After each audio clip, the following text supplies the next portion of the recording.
Mustag, magandang umaga sa ating lahat mga ka-farmers. So sa umagang ito, inuulan na po no ang ating area na pagtataniman po natin ng talong, ampalaya at saka kamatis.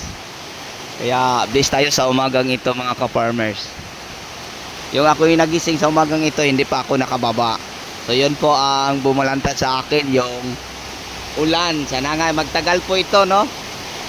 Kahit mga 20 minutes lang mga ka-farmers para yung area na pagtataniman namin ng gulay na araruhin sa ngayon kasi schedule sa araw na yun ang pag-araro. Parang mabuhaghag sila mga ka-farmers.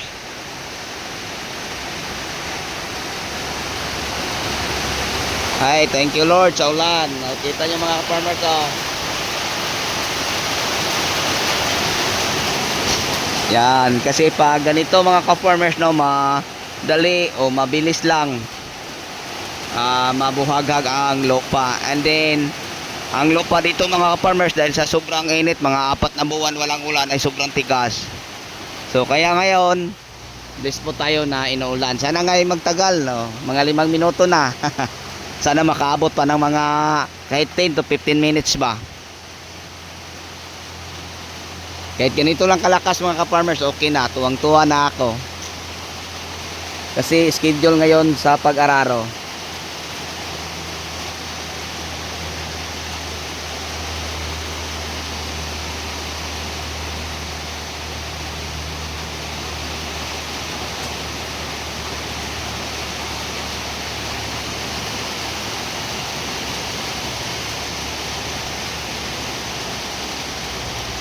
Okay, lakasan mo pa kahit mga 15 minutes lang.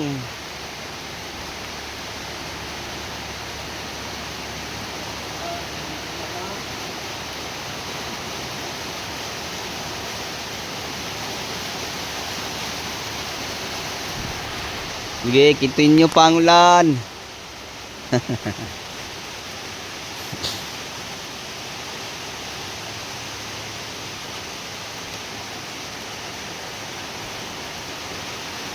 So, tuwang-tuwa ako mga ka-farmers no, mga ka-viewers. Kahit ganito lang kalakas kasi malaking bagay po ito no sa ating area, lalo na sa pag-araro. So kung magtagal ito mga ka-farmers na abot ng mga kahit 20, ano na siguro, makalaking bagay na. Pero yung ulan na to parang alikabok lang ang nawala.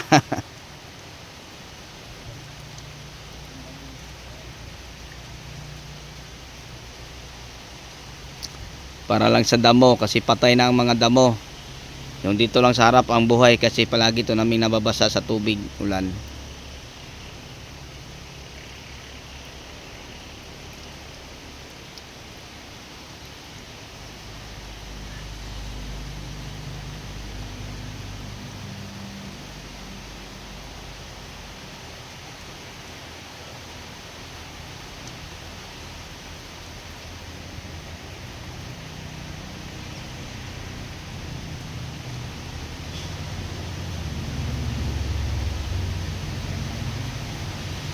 Yan, sige. So ngayon mga ka-farmers i-schedule no sa final ng traktora dito. And then nag-ano ako kasi parang 4 na buwan kapin wala nang ulan. And then sa ngayon pa mga ka-farmers naulan no.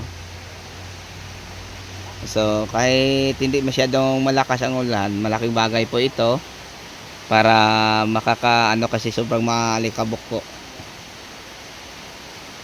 So kung magtagal pa ito mga ka-farmers, kahit mga abot lang ng 15 minutes o 20, nako tuwang-tuwa na ako.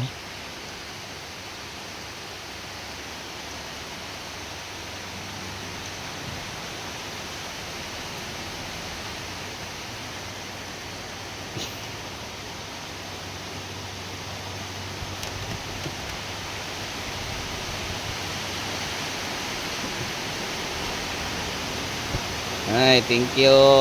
Sige pa, lakasan pa.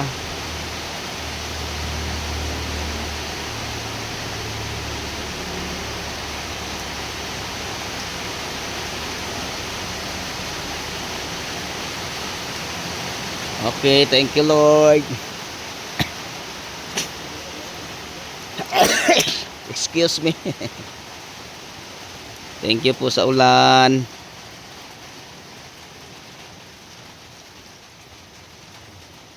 So, bye-bye.